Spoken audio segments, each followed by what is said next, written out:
नमस्कार, ऋषि नवपुत्रा शो पर आपका वेलकम है।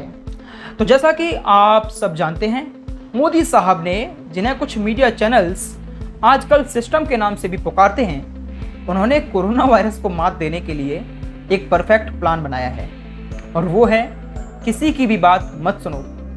ठीक सुना आपने, क्योंकि मोदी जी आजकल किसी की भी बात नहीं सुन रहे हैं। अरे भाई, अगर आईएमए ने कोविड-19 की दूसरी लहर से पहले बोल भी दिया कि देशव्यापी लॉकडाउन की हमें इमीडिएट ज़रूरत है, तो ज़रूरी थोड़ी है कि देश का पीएम ऐसे किसी अरे गहरे संस्था की राय को यूं ही मान ले। ये जो आईएमए जैसी संस्थाएं हैं, ये देश का बिल्कुल भला नहीं चाहती हैं। तभी तो मीडिया के सामने आके बोल दिया, भैया हमने बोला था कि लॉकडाउन लगा दो, मगर आपके जो पीएम साहब मोदी जी हैं ये नहीं माने और लॉकडाउन ना लगाया और कोरोना वायरस फैल गया, तो अब इसके लिए हम तो जिम्मेदार नहीं हैं। ऐसे कौन बात करता है भाई? देश के पीएम के बारे में इस तरह की बातें कौन करता है? बहुत ही घटिया काम। मैं तो कहता हूँ मोदी जी आप भी एक काम कीजिए, ये जो आईएमए है ना, इसके खिलाफ एक केस ठोक दीजिए योगी जी की तरह, जैसे वो ठोकते हैं। मोदी जी के लिए ऐसे मुश्किल समय में सबसे ज़रूरी ये है कि दिल्ली के सीएम को प्रोटोकॉल का पाठ पढ़ाया जाए और देश के हर राज्य में जितनी जल्दी हो सके चुनाव कराया जाए। अब ये कोई नहीं बोलेगा कि भैया मोदी जी खुद प्रोटोकॉल फॉलो नहीं करते। अरे भाई, इतना बड़ा पद है तो गलतियां हो जाती हैं और फिर कुछ ना हो तो आंसू तो निकल ही आते हैं। इस वायरस ने हमारे कई अपनों को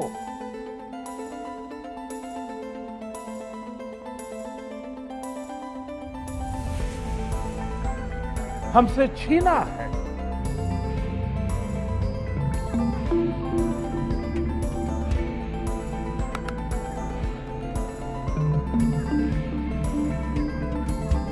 खैर छोड़िए, अब हम बात करते हैं इस वीडियो के सबसे मुख्य आकर्षण की, भारत में विपक्ष की नाकामियों के बारे में। रहा नहीं जाता, तड़प ही ऐसी है ना। तो भैया, इस बार देश के विपक्ष के सामने सुनहरा मौका था, क्योंकि कोरोना काल में मोदी जी हो गए हैं चारों खाने चित्त। लेकिन विपक्ष ने क्या किया? इस सुनहरे मौके को ऐसे पकड़ा और पकड़ के बना दिया कोयले जैसा काला। मोदी जी भी घर बैठ कर सोच रहे होंगे कि भैया जिंदगी में सदा मुस्कुराते रहो, आम का सीजन है, आम खाते रहो और बस राहुल गांधी को लीडर ऑफ द अपोजिशन बनाते रहो। देखिए, मोदी जी के सामने बेशक विपक्ष ने घुटने टेक दिए, मगर ममता दीदी ने भैया बीजेपी के घुटने फोड़ दिए। मैंने तो सुना है आजकल पश्चिम बंगाल में और भी बहुत कुछ टूट फूट रहा है, जैसे कि हाल के चुनाव में बीजेपी का घमंड टूट गया था। चलिए छोड़िए, हम पॉलिटिकल बातें नहीं करते हैं। अब बात करते हैं पॉलिटिकल पार्टीज के कोरोना डिस्क्रिमिनेशन पर। अभी कुछ समय पहले जब कुंभ का मेला हुआ तो देश के जाने माने पत्रकार इसको क्रिमिनल नेग्लिजेंस बता रहे थे। ऐसे वक्त में जब 1.5 लाख से ज्यादा लोग हर रोज कोरोना के संक्रमण में के शिकार हो रहे हैं, ऐसे में इसकी इजाजत दी गई है। पूरे तरीके से क्रिमिनल नेग्लिजेंस जिसे कहा जाए। हो सकता है कुछ हद तक कुंभ का मेला कोरोना वायरस के दूसरे वेव के लिए जिम्मेदार हो, लेकिन ये अकेला जिम्मेदार है ऐसा तो बिल्कुल नहीं है, क्योंकि किसान आंदोलन जो पिछले लगातार 5 महीनों से चल रहा है, वो भी तो कोरोना वायरस के सेकंड वेव फैलने के लिए जिम्मेदार है। उसको भी तो आप क्रिमिनल नेग्लिजेंस बोलिए, उसको आप क्यों नहीं बोलते हैं? देश का विपक्ष भी भैया कोई दूध का धुला नहीं है, क्योंकि किसान प्रोटेस्ट की आड़ में टीकैत जैसे जो लोग पॉलिटिकल शेल्टर में बैठे हैं ना, उनकी असलियत सबको पता है। मगर विपक्ष उनको कोरोना फैलने के लिए जिम्मेदार ना बताकर देश की जनता को बेवकूफ़ बना रहा है। और अब बात करते हैं देश के सबसे अच्छे और सच्चे मुख्यमंत्री के बारे में। अंदाजा लगाइए मैं किसके बारे में बात कर रहा हूँ। ठीक समझे आप, मैं बात कर रहा हूँ हमारे केजरीवाल जी के बारे में। हाँ, तो केजरीवाल जो है वो कोरोना काल में सबसे जागरूक मुख्यमंत्री के तौर पर सामने आए हैं, जो हमेशा कंप्लेन ही करते रहते हैं। उन्होंने भी टीकैत के तथाकथित किसान आंदोलन का समर्थन किया। आप सब जानते हैं कि केजरीवाल के दिल्ली में इस वक्त यूके के कोरोना वेरिएंट ने तबाही मचा रखी है।